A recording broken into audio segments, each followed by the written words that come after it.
Well, after two failed attempts in the last year, the Canyon County Ambulance District is going to the voters once again this May. The shorthanded district says it needs that money to keep the growing communities it serves safe.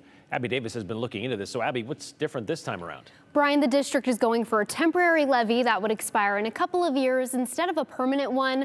The chief hopes the change will sway voters who may be reluctant to pay more in taxes. This is just our employee wall. But usually there isn't as much blank space. It's very odd for me as the chief. I've worked here for 20 years to walk in and just notice like, wow, that whole row should be full of. Canyon County Ambulance District Chief Michael Stoll says they're having a hard time recruiting and retaining paramedics, partly because of two levies that recently failed. Wages are still far under other departments. We're not adding stations, we're not adding ambulances. Stoll hopes the upcoming election helps turn things around. Voters will decide on a nearly $8 million temporary levy in May that would help pay for more paramedics, ambulances, and stations. It would cost taxpayers roughly $18 per $100,000 of taxable assessed value each year for 2 years. It is something that they need to do.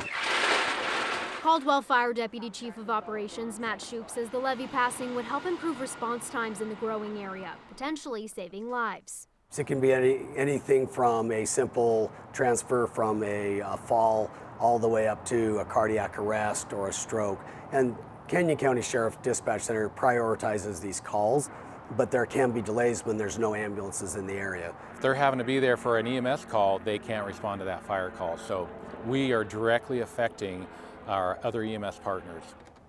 A problem Stoll says many people don't think about until they need the help. It's hard if you've never used an ambulance, your family's never, you think maybe you'll never have to, until you do need one, and you're going to want it there in a timely manner. Stoll says he's gotten good feedback from community members about this new ask. The levy needs 50% plus one vote to pass instead of a supermajority like the others.